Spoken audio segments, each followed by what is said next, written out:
স্বাভাবিক ব্যাপার। আমরা অনেক সময় বলি না, আমাদের অনেক কলিগকে বলি না আমার ছোটো বোনের মতো। স্বাভাবিক ব্যাপার। এই মিডিয়া লাইনে বলেন না, যে লাইনে বলেন, ব্লাড রিলেটেড ছাড়া কেউ কারোদের ভাই বোনের রিলেশন হতে পারে না, বন্ধুও হতে পারে না। একটা ছেলে একটা মেয়ের কোনো বন্ধু হতে পারে না। যখনই একটা ছেলে একটা মেয়ের বন্ধু হবে তখন একটা অন্য সাবজেক্ট কাজ করবে। অনেক দিত, কিন্তু সালমান তো আমাকে বুঝতো আমি কীরকম, কিংবা আমি তো বুঝতাম সালমান কীরকম, যার জন্য কে কী বললো, লোকে কী বললো এটা না। সালমান না, টাকা পয়সার ব্যাপারে আমরা সালমানের কথা বলতাম না, সালমান আমার কথা বলতো না। টাকা পয়সার ব্যাপারটা হচ্ছে যে নিজস্ব একটা নিজের মতামতের উপর ছেড়ে দিতাম। কিন্তু তারপরও সালমান আমাকে অনেক বকা দিত, তুই এই ছবির থেকে এত কম টাকা নিলি কেন, এত কম টাকা রাজি। ব্লাড রিলেটেড ছাড়া আমি তো কোনো সময় মানি নাই যে কেউ কারোর সাথে ভাই বোন রিলেশন থাকতে পারে। সালমান শাবনূরকে পিচ্চি বলে ডাকতো, ছোটো বোনের মতোই ভাবতো। কিন্তু ঘটনা হচ্ছে যে ফিল্মে যখন হিরো হিরোইন হয়ে যায় তখন তো একটা রোম্যান্টিক একটা কাজ করবে, এটা স্বাভাবিক। এই জিনিসটা মানে অগোচরে আমাদের আপডালে যদি অরিজিনালি প্রেম করে থাকে তাহলে তো ওটা আমরা জানতে পারবো না। মানে ভালো করতো ওরা দুজন। সালমান তো খুব বায়বর্ণ অভিনেতা, আর শাবনূর তো অনুতে শাবনূরের অভিনয় কাজ করে। শাবনূরের কথা বললেই মনে হয় অভিনয় করছেন। কিন্তু ঘটনা হচ্ছে যে আমরাও বুঝিনি কোনো সময় যে অরিজিনাল প্রেম করতো নাকি আসলেই ফিল্ম বিজনেসের জন্য প্রেম করতো, এটা আসলে বোঝা মুশকিল।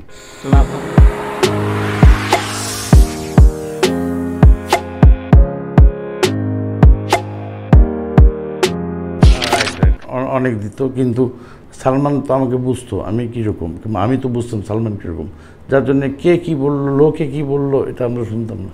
কেরিয়ারের ভুল হচ্ছে যে আমি ফিল্ম পলিটিক্সটা খুব ঘৃণা করি, খুব হেট করি। মানে এত খারাপ বাজে politics. I don't want that politics because হচ্ছে যে পলিটিক্স করে কিছু করা সম্ভব না। আপনার ভিতর যদি মেধা থাকে, আপনার কেরিয়ার আপনি নিজেই বিল্ড আপ করতে পারবেন, এটাই স্বাভাবিক। আপনি ভালো কাজ করলে আপনার কেরিয়ার বিল্ড আপ হবেই, রাইট? এখন কথা হচ্ছে যে কী জানি কোশ্চেনটা বলতে, এখন তো আমি আগেও বলেছি যে Salman he was one of the part of my soul, right? তারপর সালমানের সম্পর্কে আমি একটা উক্তি বলে যে তুই নেই আজ, তাই আমার সমস্ত আনন্দই অপূর্ণ থেকে যায়। এখন আমার সমস্ত আনন্দই অপূর্ণই থেকে যায়, পরিপূর্ণতা কোনো আনন্দই আমি করতে পারিনি কিংবা হয় না ফিল্ম ইন্ডাস্ট্রিতে। যাই হোক, সালমানের অনুপস্থিতিতে আমার আসলে কাজের প্রতি মানে আগ্রহটা একটু কমে যায়। আর ফিল্মে কাজ করতে গেলে A to Z সবার সাথে যোগাযোগ রাখতে হয়। আমি ওই যোগাযোগগুলো খুব কম রাখতাম, মানে ভালো লাগতো না। আর সালমান মারা যাওয়ার পর থেকে আমি মানে কোনো হিরোর সাথে অ্যাডজাস্টমেন্ট করতে পারিনি। মানে আমার হয়তো মতামত মনের সাথে মন মিলেনি, কিংবা ফ্রেন্ডশিপ হয়নি, কিংবা রিলেশন হয়নি।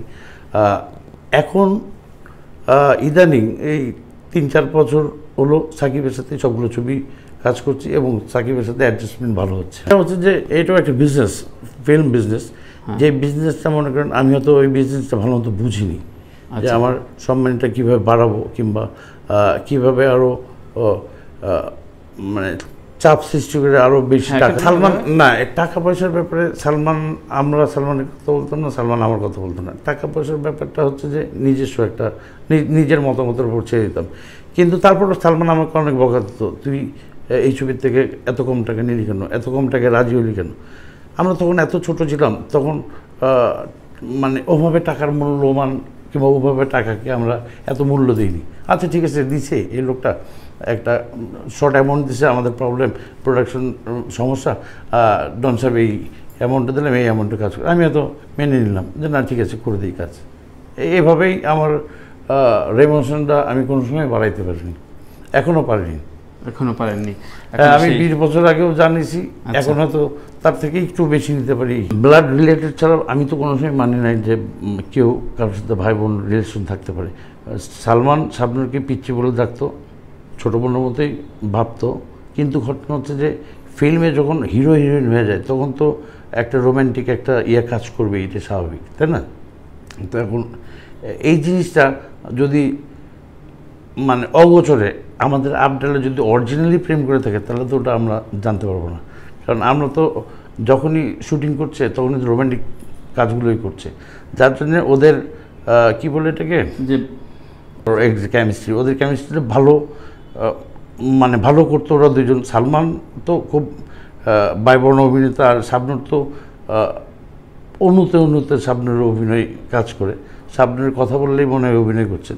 কিন্তু ঘটনা হচ্ছে যে আমরাও বুঝিনি কোনো সময় যে অরিজিনাল প্রেম করতো নাকি আসলেই ফিল্ম বিজনেসের জন্য প্রেম করতো, এটা আসলে বোঝা মুশকিল। স্বাভাবিক ব্যাপার, আমরা অনেক সময় বলি না, আমাদের অনেক কলিগকে বলি না আমার ছোটো বোন, আমার ছোটো বোনের মতো, স্বাভাবিক ব্যাপার।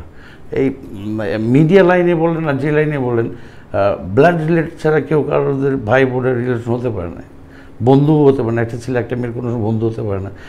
যখনই একটা ছেলে একটা মেয়ের বন্ধু হবে তখন একটা অন্য সাবজেক্ট কাজ করবে, এটাই স্বাভাবিক। সালমান আর আমি, সালমান তো 5-6 বছরের একটা কেরিয়ার, তাই না? তো এই 6 বছরের মধ্যে আমরা দেশের বাইরে কোথাও কোনো শোতে যাইনি, কিংবা সালমানও যায়নি আমার জানা মতে।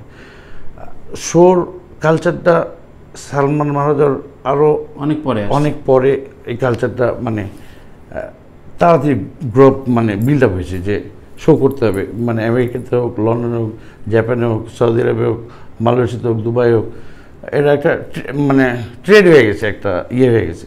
কিন্তু এটা হচ্ছে সালমান মারা যাওয়ার পর। যদি সালমান জীবিত থাকতো তাহলে তো অনেক সই করতাম আমরা। আমি ছিলাম তখন আমিন খানের সাথে একটা ছবির আউটডোর, আমিন খান সাবনাদের একটা ছবিতে আমি আউটডোর ছিলাম। তখন সালমান প্রথমে ইন্ডিয়াতে বেড়াতে গিয়েছিল, ওইখানে দিল্লিতে বোধহয় কোন হোটেলে উঠেছে, ওইখানেই শাহরুখ খানের সব পিএসসি সবাই ছিল, ওইখানে ছিল। বাই দ্য ওয়ে ওই শাহরুখের পিএসসির সাথে সালমানের একটা ভালো ইন্ট্রোডিউশন হয়েছে। তখন শাহরুখের পিএস তখন সালমানের ব্যাপারটা শাহরুখ খানকে জানাইছে। শাহরুখ খানও যেহেতু একটা আর্টিস্ট হিরো, শাহরুখ খানও তো তখন নতুন হিরো, সেই সূত্রে একটা আগ্রহ কাজ করেছে শাহরুখ খানের মধ্যে, যার বাংলাদেশের টপ মোস্ট সুপারস্টার হিরো, ঠিক আছে, আমি বোম্বের সুপারস্টার হিরো, আচ্ছা ওকে ইনভাইট করেছে। তারপরে ওরা গৌরীদের বাসায় গিয়েছিল বোধহয় শাহরুখের, যেতে আমাদের যাওয়ার কথা ছিল, ততদিন সালমান নেই, ফুল ফ্যামিলি। আমি ম্যাক্সিমাম টাইম সালমানের অনেক ড্রেস কিনতাম, মানে আনকমন ড্রেসগুলো, কিংবা ডিজাইনার মানে আমরাই তো ক্রিয়েট করতাম, আমরাই তো ডিজাইন করতাম। কি তখন তো ড্রেসম্যান ছিল নাকি? ছিল না, আমরাই তো করতাম। আমি কালকে কি শুটিং, আমি আর সালমান দুজন বসে হয়তোবা ড্রেস কম্বিনেশন করতাম, কোনটার সাথে কোন কালার, এগুলো আমরাই করতাম।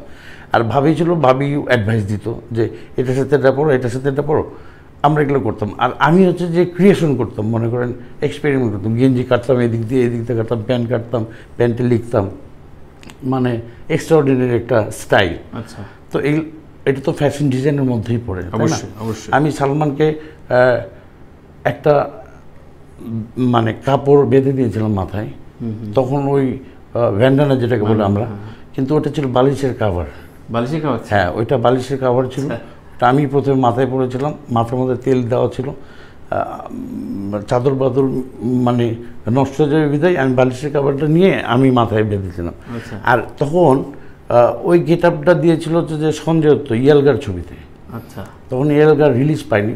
চাঙ্কি পান্ডে একটা ম্যাগাজিন অনুষ্ঠানে উপস্থাপনা করতো, ছিলাউর জন্য নাকি সামথিং কি একটা নাম, তো ওটাতে দেখেছিলাম সঞ্জয় দত্তর শুটিং।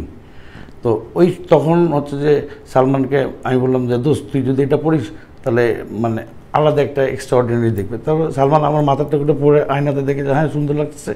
তারপরে অন্তর ছবির শুটিং থেকে এই ব্যান্ডানা পড়ার, এটাও তো ড্রেস ডিজাইনের মধ্যেই পড়ে, তাই না? সালমান বগুড়া যাওয়ার সুযোগ পাইনি, কিংবা সুযোগ হয়নি আমাদের। আমি ঢাকাতেই ছিলাম, তখন ঢাকাতেই থাকতাম, আমার আব্বা আম্মা ঢাকাতে থাকতো, যার জন্য আমার ফ্যামিলির সাথে গুড রিলেশন, মানে ফ্যামিলি রিলেটেড কথাবার্তা হতো। হ্যাঁ, সালমান তো প্রায় আমার সাথে আসতো, আমার বাসায় আসতো। সালমান শুটিং থেকে তো আমার বাসায় আমাকে নামাই দিতে গেলো, কিংবা একসাথে গেলাম। সালমান হচ্ছে আমার আম্মার হাতে মাখা একটা ভাত খেত খুব পছন্দ করতো। সকালবেলা এগুলো মফস্বলী রেতে বেশি হয়, যে বাসি ভাতটা কাঁচামরিচ পেঁয়াজ দিয়ে সরষের তেল দিয়ে মেখে একটা আলাদা ফ্লেভার তৈরি করে তখন খাওয়া হতো, যেটাকে নর্থ বেঙ্গলের ভাষায় বলে করকরা ভাত। আম্মা অনেক বড় একটা বলের মধ্যে মাখাতো, আমরা অনেক ভাই বোন খেতাম। সালমান তখন ওটার খুব ভক্ত ছিল। তখন সালমান সকালে শুটিংয়ের আগে যদি কোনো সময় ডাইরেক্ট আমার বাড়ি হয়ে আসে, তাহলে আম্মাকে পেলে বলবে আন্টি তাড়াতাড়ি করকরা মাখা ভাত খান, খেয়ে শুটিংয়ে যাবে।